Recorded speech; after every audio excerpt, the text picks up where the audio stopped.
할렐루야. 오늘도 이 금요 예배에 오신 여러분들에게 주님의 은혜와 또 평강이 가득하시기를 간절히 소망합니다.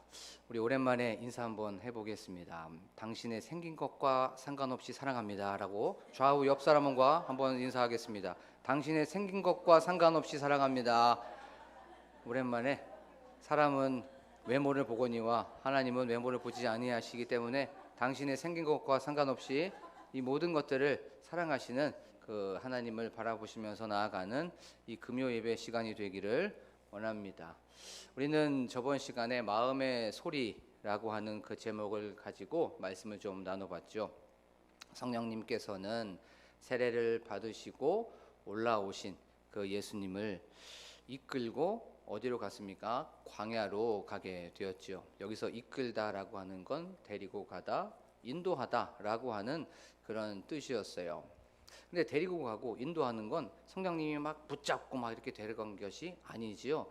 예수님 그 마음, 이 내적인 충동을 주신 거예요. 강력한 격동함을 주신 겁니다. 가지 않으면 안 될 것 같은 이 요동함을 그 마음 속에서 주신 거예요. 그것이 바로 성령님께서 이끌고 갔다는 거죠. 이 마음의 소리를 예수님께서는 들었습니다. 그리고 나서 그 소리에 반응하였고요. 그리고 나서 그 소리에 반응하고 나서 순종하고 어디로 간 겁니까?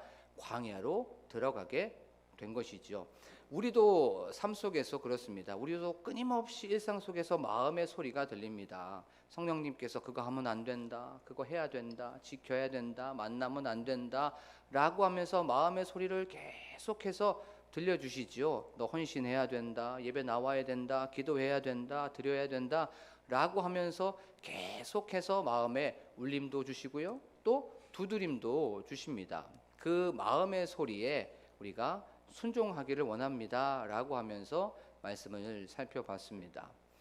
제가 이제 말씀을 이제 모니터를 한번 해봤어요. 설교를 모니터를 하고 있는데 저저번 주였죠. 물고기 2마리와 떡 5개였는데 제가 보니까 물고기 5마리와 떡 2개라고 했던 것들이 생각이 났어요. 그 모니터를 보면서 이 부분을 정정합니다. 이 부분을 사과합니다. 여기 안에서 팩트를 말씀드려야 되는데 제가 좀 흥분한 나머지 말씀을 잘못 전했던 것 같아요.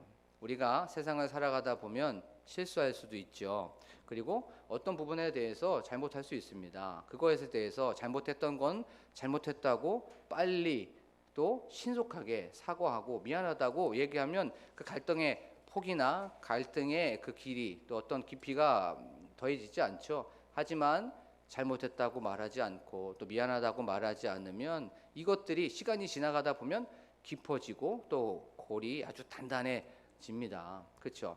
우리가 사랑하는 특별히 가족들에게 오늘 집에 가서 잘못한 것들이 있다면 그것들이 생각이 나면 미안합니다, 또 미안해요, 사과해요 라고 하면서 먼저 조금 내 자신을 좀 낮추는 여러분들이 되기를 원합니다. 그리고 사람이 실수할 수도 있는 거죠. 그리고 나서 어떤 실수가 보일 때 그것을 긍휼히 여기는 여러분들이 되기를 원합니다.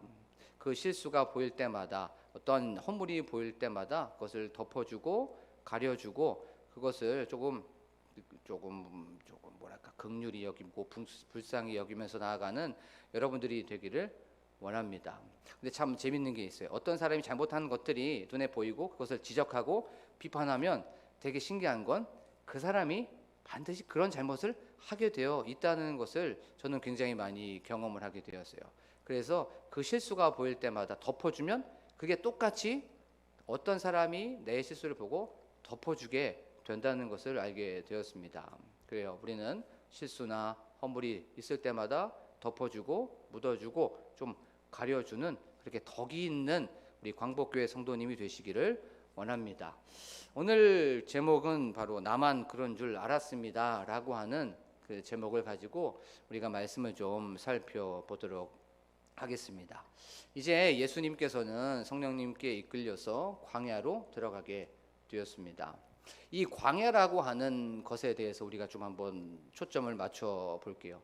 광야라고 하는 그 단어는 뭐 척박한, 그다음에 뭐 쓸쓸한, 황량한 이런 뜻을 가지고 있어요. 그리고 또 다른 뜻은 외로움, 고독함이라는 뜻을 가지고 있습니다. 예수님께서는 성령에 이끌려서 외로운 곳으로, 척박한 곳으로, 쓸쓸한 곳으로, 처량한 곳으로, 황량한 곳으로 갔다는 걸 우리가 생각했으면 좋겠어요. 그리고 또 예레미야서 2장 2절에 보면 그곳을 씨를 뿌리지 못하는 땅이라고 말씀하고 있습니다. 그 씨를 뿌리지 못하는 땅이 왜 그러면 그렇게 얘기하고 있을까요? 그것은 바로 물이 부족하기 때문에 그래요. 그리고 또 그 물이 부족하기 때문에 땅, 이 모래도 영양분이 없습니다. 그래서 열매가 생기지 않는 땅, 열매를 맺지 않는 땅이 바로 광야라는 거죠.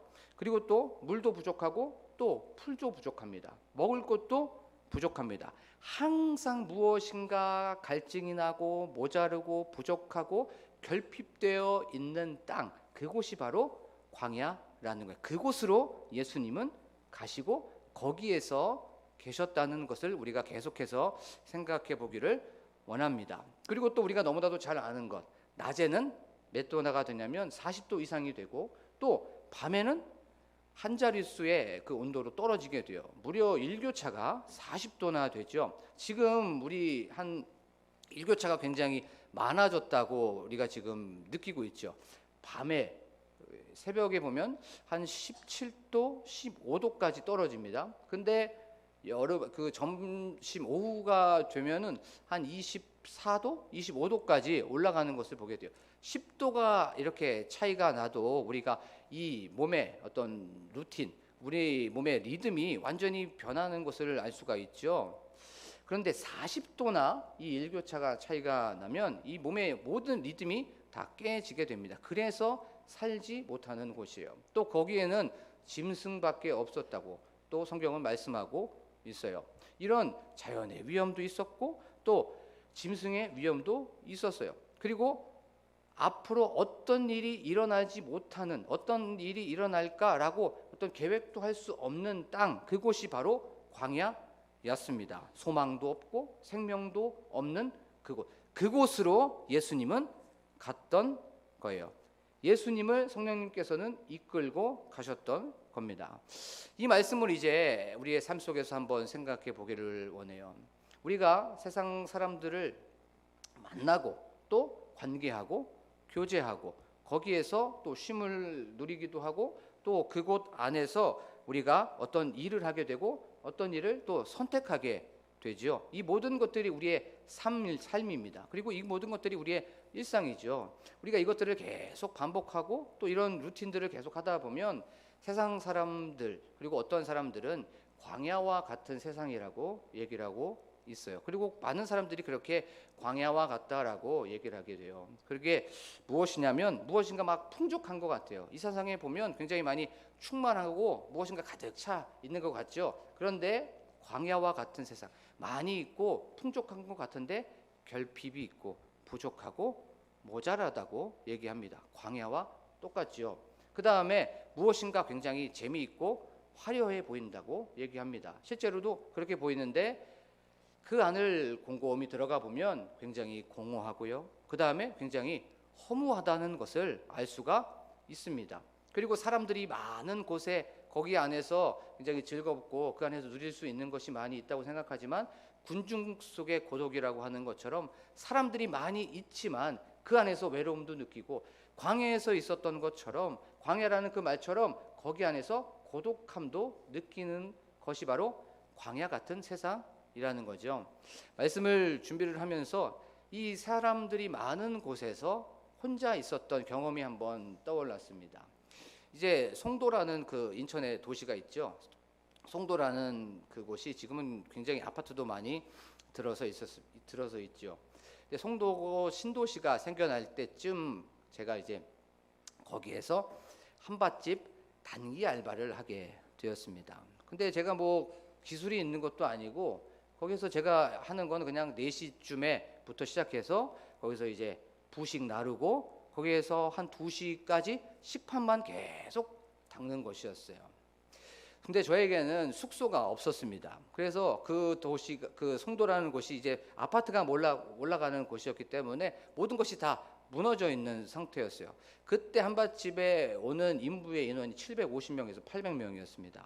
그 800명의 그것만 식판을 그냥 닦는 거예요. 그런데 그때 이제 등록금을 벌기 위해서 택시를 타고 숙소까지 가면 한 5분이면 갔습니다. 근데 그 돈을 아끼기 위해서 한 20분 정도를 걸어가게 되었어요. 제 숙소는 찜질방이었습니다. 제 찜질방에서 하루가 지나고 이틀이 지나고 한 3일까지는 좀 괜찮았어요. 그리고 4일이 지나고 5일이 지나고 6일이 지나고 일주일이 지나고 계속 시간이 갔는데 그 찜질방 자체를 들어가기가 싫은 거예요. 왜냐하면 찜질방을 들어가면 내일이 오기 때문에. 이게 공감이 되시는 분들이 있습니다. 내일이 오는 게 그만큼 싫었던 거예요. 왜냐하면 혼자서 일을 해야 됐었고 내일이 오면 또 일찍 일어나서 20분을 걸어가야 됐기 때문에 그게 너무나도 싫었던 겁니다. 그래서 그 찜질방 들어가는 그 문이 헬게이트였어요. 지옥으로 문으로 들어가는 그런 심정이었습니다. 저 길 들어가면 자고 내일이 오는 게 너무나도 싫었기 때문에 그래서 그 벤치에 앉아 있었습니다. 벤치에 이렇게 앉아 있으면 원래 찜질방이 있는 곳은 그래도 좀 번화가죠. 그러면 뭐 5층 정도의 빌딩이나 이게 사람들이 왔다 갔다 있습니다. 식당도 있고 그 위에 뭐 호프집도 있고 그 위에 밥집도 있죠. 그래서 벤치에 이렇게 앉아 있었어요. 그런데 사람들이 막 왔다 갔다 갑니다. 굉장히 수많은 사람들이 왔다 가요. 그런데 저 사람과 나 사이에 어떤 간극이 있는 것 같았어요. 그것이 무엇이었냐면 마치 TV 속에서 있는 그 세상 같이 보였고 저는 그 TV를 바라보고 있는 그 세상처럼 보였습니다. 이것이 곰곰이 보니까 우울증의 초기 단계였습니다. 저 세상과 내 세상이 격리되어 있는 것 같고 왜 저 사람은 저렇게 즐겁지? 라고 하는 그 현실 속에 있지만 이 현실과는 동떨어져 있는 저의 모습을 보게 되었어요. 군중 속에 있었지만 사람들이 많은 곳에 있었지만 외로움과 또 그 안에서 황량함과 쓸쓸함을 경험했던 거예요. 우리가 세상을 살아가다 보면 우리가 이런 것들이 있죠. 열심히 최선을 다합니다. 신앙적으로도 예배 잘 드리고 또 헌금 생활도 열심히 해요. 헌신 생활도 잘합니다. 그리고 나서 일반적으로 내가 꿈꾸고 내가 계획하고 내가 목표했던 것들을 열심히 이루려고 달려가게 돼요. 그런데 광야에서처럼 열심히 내가 씨를 뿌렸지만 열매가 맺히지 않을 때가 있어요.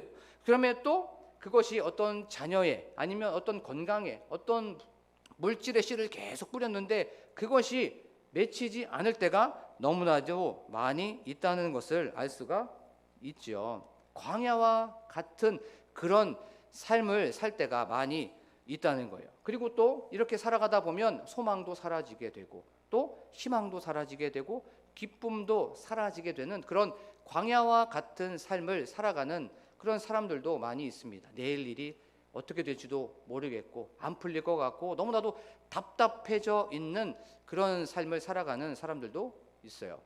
그랬을 때 어떤 느낌이 듭니까? 어떤 마음이 들어요? 왜 나만 이렇지? 왜 나는 이렇지? 왜 우리 가족만 이렇지? 왜 우리 집만 이렇지? 라고 하면서 질문이 들게 되죠.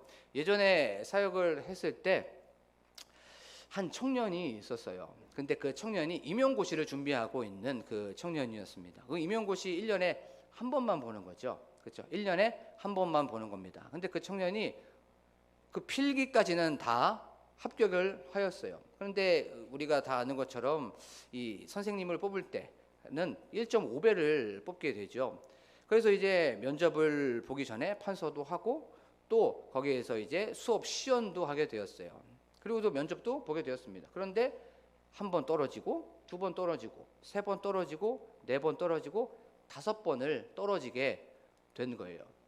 그리고 나서 함께 차를 마시는 시간이 있었습니다. 둘 다 그 청년과 저는 어떤 말을 할 수가 없었어요. 무슨 위로가 됩니까? 1년에 한 번 그것도 시험을 보게 되는데 그것을 5번이나 5년이나 그렇게 떨어지게 된 거예요. 그러면서 그 청년이 이렇게 얘기합니다. 전 진짜 하나님께 많이 헌신했고 그리고 열심히 저 신앙생활도 했어요. 그런데 왜 그럴까요? 무슨 압니다. 하나님의 뜻이 있겠지요라는 것 알아요. 하지만 굉장히 힘드네요 라고 얘기를 하게 되었어요. 그건 맞습니다. 우리가 하나님의 자녀, 하나님의 약속을 믿고 하나님의 그 언약을 믿고 나아갑니다. 하지만 사람이기 때문에, 부족한 인간이기 때문에 이런 현실 앞에서 넘어지고 휘청거릴 수 있습니다. 그때 이렇게 얘기합니다. 왜 나만 이럴까요? 근데 더 중요한 게 하나 있었어요. 그것이 무엇이었냐면 같이 시험을 봤던 친구들이 있었습니다. 그 친구들이 함께 떨어지면 괜찮았어요. 하지만 그 친구들은 다 붙고 이 사람 혼자만 남았던 거예요. 혼자만 또 계속적으로 떨어지고 있는 상황이었습니다. 그때 나만 이러는 줄 알았어요. 너무나도 힘드네요 라고 그렇게 얘기를 했던 기억이 있습니다. 사랑하는 광복교회 성도 여러분, 광야 같은 세상 속에서, 광야의 일상을 걸어가고 있는 세상 속에서 오늘 말씀을 기억하길 원합니다. 그것이 무엇이었냐면 이 광야에서 모든 것들을 경험하신 예수 그리스도를 바라보면서 나아가는 저와 여러분이 되기를 간절히 축복합니다. 여기 안에서 예수 그리스도를 만나고 그 예수 그리스도를 통하여서 회복받고 광야에서부터 먼저 이 모든 것들을 경험하신 그 예수 그리스도를 만나서 거기에서 능력받는 저와 여러분이 되기를 원합니다. 오늘 말씀에서는 이렇게 말씀하고 있는 거예요. 예수님께서 내가 다 경험해봤어. 내가 먼저 다 겪어봤어. 나 외로움도 겪어봤고 광야에 가서 척박함도 경험해봤고 나 외로움, 척박함, 황량함, 쓸쓸함, 부족함, 결핍 이 모든 것들 내가 먼저 경험했어. 내가 먼저 다 알고 있어 라고 하는 그 음성을 듣기를 원합니다. 우리는 답을 어디서 얻는 겁니까? 바로 예수 그리스도를 통하여서 거기에서부터 모든 해결책을 얻는 여러분들이 되기를 원합니다. 우리가 예배당에 오기까지 나만 그런 줄 알았다면, 나만 힘든 줄 알았고 나만 괴로운 줄 알았다면 그 광야에서 먼저 모범을 보여주시고 광야에서 모든 것들을 먼저 경험해 보신 예수 그리스도를 바라보며 거기에서 답을 얻는 저와 여러분들이 되기를 간절히 축복합니다. 우리가 히브리서 2장 18절을 우리가 너무나도 잘 알고 있어요. 그 말씀이 바로 이겁니다. 그가 시험을 받아 고난을 당하였은즉 시험 받는 자들을 능히 도우실 수 있느니라. 아멘. 이 모든 것들을 먼저 다 경험했던 거예요. 이 모든 것들을 예수님께서는 다 체험한 것입니다. 그 예수 그리스도를 바라보면서 거기에서부터 위로함을 받고 그 거기에서부터 답을 찾는 여러분들이 되기를 원합니다. 광야는요, 주님을 만나는 장소입니다. 광야는 주님의 뜻을 경험하는 그런 곳입니다. 왜냐하면 답이 예수밖에 없기 때문에 그런 거죠. 광야는 아무것도 없는 거잖아요. 소망도 없고 절망도 없고 생명도 없고 결핍과 부족함과 모자람 속에서 누구만 바라봅니까? 주만 바라봅니다. 그래서 답은 예수밖에 없기 때문에, 답은 바로 그 길은 예수밖에 없기 때문에, 바로 생명은 예수밖에 없기 때문에 그 예수를 만나는 곳이 바로 광야라는 거죠. 말씀을 계속 묵상을 하다가 이런 생각이 좀 들었어요. 그 광야를 내가 좀 찾아가야 되지 않을까? 우리가 광야를 놓치고 있었다면 이 세상에 있으면서 그 광야에서 주님만 바라봐야 되는데, 하나님만 바라봐야 되는데 그 안에서 거기에서 답을 찾아야 됨에도 불구하고 내 인간적인 어떤 지혜, 내 인간적인 지식통을 통하여서 거기에서 답을 찾려고 하지 않았을까? 그래서 나만 힘들구나 라고 생각하진 않았을까? 나만 힘들구나 라고 하는 건 예수를 놓치고 있었기 때문에 그런 거죠. 예수를 잊어버렸기 때문에 나만 힘든 겁니다. 하지만 예수를 내 마음속에 있고 그 예수 그리스도께서 답을 얻고 있다는 그 말씀, 예수님께서 이 모든 것들을 경험하셨지, 이 모든 것들을 알고 계시지, 나만 힘든 게 아니고 나만 외로운 게 아니고 나만 우울한 게 아니고 나 혼자 살아가는 것이 아니라 바로 예수 안에서 내가 답을 찾아야지 라고 하면서 이 모든 것들의 해결책을 주시는 예수님을 바라보며 나아가는 여러분들이 되기를 원합니다. 그리고 또 한 가지의 포인트가 있어요. 그것이 무엇이었냐면 예수님께서 이제 광야에 계시면서 무엇을 하셨지요? 40일 동안 금식하였다고 오늘 성경은 말씀하고 있습니다. 아무것도 드시지 않았습니다. 그러면 성경에서 이 40이라는 숫자를 한번 생각해 보기를 원해요. 이 40일이라는 거 성경에서 언제 가장 먼저 나왔을까요? 그것은 바로 노아의 홍수 때 가장 많이 나왔죠. 40주 40야 동안 계속 비가 왔습니다. 그리고 또 40년 동안 이스라엘 백성이 이제 광야를 걷게 되죠. 그리고 거기에서 정탐꾼이 40일 동안 정탐을 하게 됩니다. 그리고 나서 이제 우리가 신약으로 넘어오게 되면 40년 동안 사도행전을 3장에 보면 한 번도 걸어보지 못했던 병자를 우리가 알 수가 있어요. 이 40이라는 숫자는 기다림의 숫자, 또 인내의 숫자, 또 고난의 숫자, 또 연단의 숫자입니다. 그리고 한계의 숫자라는 거죠. 예수님께서 세례를 받으시고 성령의 충만함을 입고 성령에 이끌려서 광야에 갔다가 바로 십자가 지시고 부활하신 게 아니죠. 예수님께서는 40일이라는 기간이 있었습니다. 그 기간은 인내의 기간을 경험하셨다는 거예요. 고난의 기간을 경험했습니다. 기다림의 기간을 경험하셨고 연단의 경험을 하셨던 겁니다. 그리고 한계의 시간을 경험했던 거예요. 예수님은 그냥 십자가 지지 않았습니다. 이 모든 것들을 다 경험했던 겁니다. 그럼 이 말씀을 이제 우리의 삶 속에서 한번 생각해 보죠. 우리가 세상을 살아가면서 꿈이 있습니다. 그렇죠? 비전도 있고요. 또 어떤 사람에게는 또 그것을 내가 해야 되겠다라고 하는 계획도 다 세워놓습니다. 그리고 목표도 가지고 있습니다. 그리고 나서 열심히 준비하게 되죠. 그리고 열심히 성실히 공부도 하게 됩니다. 근데 그것이 이루어지면 너무나도 좋죠. 내 목표, 내 꿈, 내 비전, 내 미래가 이루어지면 얼마나 행복합니까? 그런데 이루어진 것보다 이루어지지 않은 것이 훨씬 더 많죠. 근데 이 이루어지는 과정 있잖아요. 이 이루어지는 이 과정, 이건 너무나도 힘듭니다. 이건 당해보지 않은 사람은 솔직히 몰라요. 겪어보지 않고 당해보지 않고 그것을 경험해보지 않으면 그 아픔, 그 고난, 그 기다림, 그 시련, 그 연단 아무도 솔직히 모릅니다. 예를 한번 들어보면 요즘에 우리가 예배당을 이제 건축을 하고 있어요. 근데 이 예배당을 건축하기까지의 그 기다림의 시간이 분명히 있습니다. 그렇죠? 이 기다림의 시간이 점점 딜레이 될수록 점점 우리는 힘들어지게 되고 또 거기에서 지칠 수가 있다는 거죠. 그리고 또 우리가 어떤 성적, 좋은 성적을 얻으려면 어떻게 해야 됩니까? 공부해야 됩니다. 그렇죠? 반드시 책상에 앉아서 생각해야 되고 또 그것을 계속적으로 이해하려고 노력해야 되죠. 그리고 또 우리가 여기 안에서 많은 분들이 그런 분들이 계실 거예요. 여기 안에서 굉장히 나는 좀 슬림해지고 싶다라고 하는 분들이 수도 없이 계세요. 여기 보니까 다이어트를 하려고 하시는 분들이 굉장히 많이 계신 줄로 압니다. 그렇죠? 아멘? 잠깐만요. 여기에서 많이 있어요. 그런데 다이어트하고 슬림하려고 하는 사람들이 그 사람들 그냥 다이어트 됩니까? 슬림해집니까?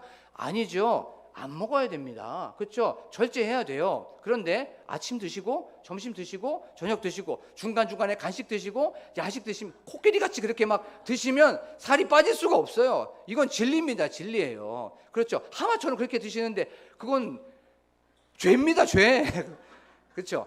여기에서 슬림하게 되고 다이어트를 하게 되려면 안 드시고 운동도 하게 돼요. 그리고 또 돈을 많이 벌거나 아니면 좀 부해지려고 하시는 분들은 열심히 일도 해야 되고 성실히 최선을 다해서 해야 된다는 거예요. 그러면 우리가 한번 생각해 보는 건 그냥 되는 건 하나도 없다는 거죠.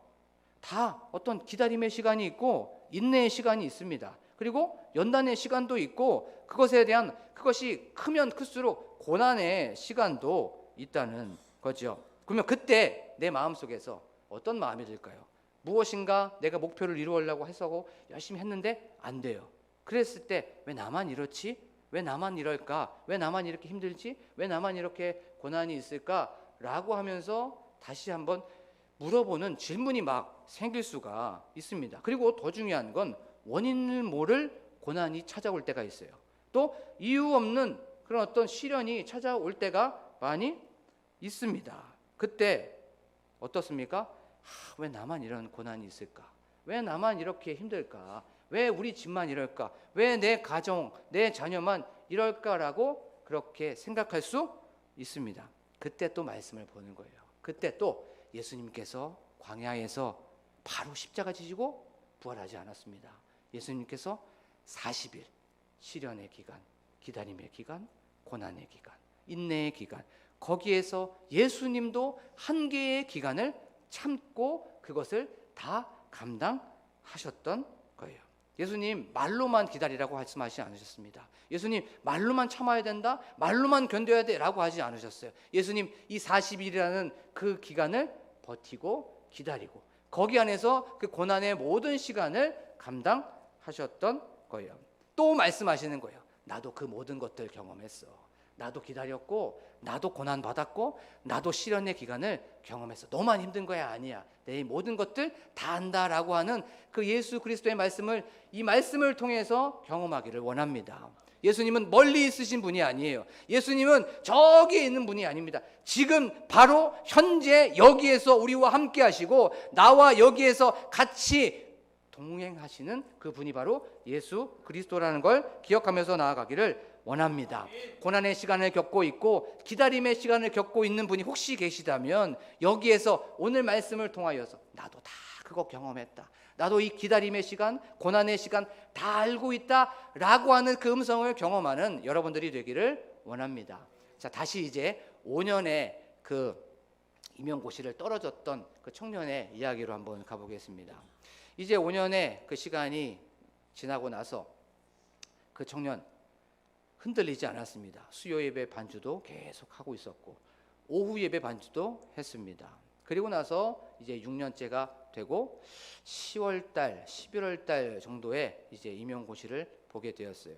그리고 나서 필기도 붙게 되었습니다. 그리고 1.5배나 되는 그 안에 들어가게 되었습니다. 그리고 똑같이 판서도 하고 또 그 안에서 수업 시연도 하게 되었어요. 그 청년이 붙었을까요? 떨어졌을까요? 당연히 붙게 되었죠. 하나님께서는 그 청년을 보고 계셨던 거예요. 그 기다림의 시간, 고난의 시간을 바로 테스트하고 계셨던 거예요. 그래서 이제 충북 음성이라는 곳에 가게 되었습니다. 그 과목이 음악 과목이었어요. 근데 요즘에 보면 임용이 되더라도 대기하는 선생님들이 굉장히 많이 있다는 것을 알 수가 있습니다. 그런데 충북 음성에 가자마자 바로 대기하지 않고 선생님 거기 안에서 필드에 바로 들어가게 되었다는 그 소식을 1월 달인가 듣게 되었어요. 그리고 나서 이제 대전에서 음성으로 가게 되면 어떤 자취를 하거나 집이 있어야 되겠죠. 관사가 거기에서 마련되어 있었다는 것도 말해주게 되었습니다. 또 바로 옆에 관사 옆에 기숙사가 있어서 아침 식사도 거기에서 또 제공되었다는 것을 알 수가 있었어요. 하나님께서는 하나부터 열까지 다 예비하여 주셨고 여호와 이레 하나님께서는 이 모든 것들을 준비하여 주셨다는 것을 그 사람의 간증을 통해서 알 수가 있게 되었습니다. 그리고 나서 이제 충북 음성에서부터 대전까지 와야 되는데 그 충북 음성의 그 옆에 학교에 같은 교회를 다니고 있었던 집사님이 계셨던 거예요. 그래서 토요일, 금요일 저녁마다 그 차를 타고 바로 교회로 오게 되었고 집으로 오게 되었다는 것을 알 수가 있었습니다. 사랑하는 우리 광복교회 성도 여러분, 우리의 삶 속에서 수많은 광야가 있을 거예요. 그리고 그 광야에 외로움도 있을 줄 알고 또 그 광야에 또 어려움이 있을 수 있습니다. 나만 힘든 것 같고 왜 나만 이렇지? 왜 내 가정만 이렇지? 라고 하면서 또 그것에 대하여서 너무나도 이 밑바닥처럼 다운되어 있을 수도 있습니다. 그리고 내 삶 주변에 보면 너무나도 황량하거나 공허하거나 허무할 수 있습니다. 그때 예수님께서 이 모든 것들을 경험했다는 것, 거기에서 위로받으시고 그 예수 그리스도 우리의 길이요 진리요 생명이 되시는 그 예수님을 통해서 능력 받으시기를 소망합니다. 그리고 예수님께서 광야에 머물지 않았습니다. 그 거기에서 40일 동안 계속해서 기다림의 시간을 또 고난의 시간을 인내의 시간을 경험하셨어요. 우리도 똑같이 이 기다림의 시간을 경험하고 있다면 고난의 시간 또 이 연단의 시간을 경험하고 있다면 나만 그런 것이 아니라 이 예배당에 오기까지 나만 그런 줄 알았는데 예수님은 다 그렇게 하셨구나 라고 하면서 또 말씀을 통해서 위로받고 이 말씀을 통해서 능력받는 여러분들이 되고 제가 되기를 간절히 축복합니다. 우리 지금 이 시간 찬양하면서 나아가기를 원합니다. 주님께서 거기 계셨던 것 고난의 자리에 계셨고 또 기다림의 자리에 계셨고 또 외로움의 자리에 계셨고 또 거기에 우울한 자리에도 계셨다는 것, 모든 것이 허무한 그 자리, 소망이 없고 생명이 없고 한치 앞도 모르는 그 광야에 계셨다는 것, 우리도 그것을 알고 그 광야에 계셨던 그 주님을 바라보며 나아갑니다. 주님, 내가 광야 가운데, 주님, 내가 광야 가운데 나가 설 수 있는 것은 바로 그곳에 내 주 예수님께서 계시기 때문임을. 때론 나의 목이 마르고 눈물 흘러내릴 때도 주의 약속이 나여 두 손을 들고 주의 영광 선포하리. 나의 호흡이 광야에서 멈춘다 하여도 주가 거기에 계심으로 마지막 호흡도 예배하리. 그곳이 광야이든 푸른 초장이든 주가 거기 계심으로 주로 인해 시작된 나의 양해는 믿음으로 예배하는 것. 우리 한 번 더 찬양할 때 이 찬양의 가사를 생각하면서, 주님, 나이가 광야의 길을 걷고 있다면, 또한 기다림의 시간을 걷고 있다면, 그것이 앞에 보이지 않는다면 주가 거기에 계심으로 광야에서 이 모든 것들을 먼저 본을 보여주시고 우리에게 내가 거기 있다고, 내가 여기 있다고 말씀하시는 그 주님의 음성을 듣기를 원합니다. 주님, 내가 광야 가운데 나가 설 수 있는 것은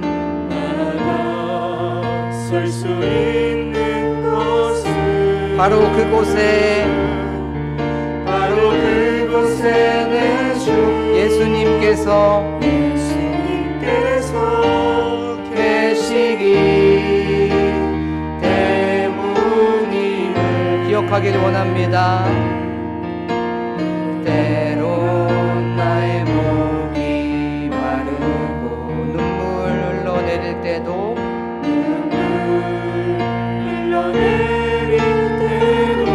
주의 약속이 나여 두 손을 들고 주의 영광 선포하리. 나의 호흡이 광야에서 멈춘다 하여도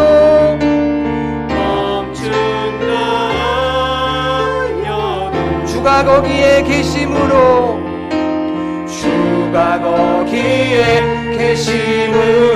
마지막 호흡도 예배하리.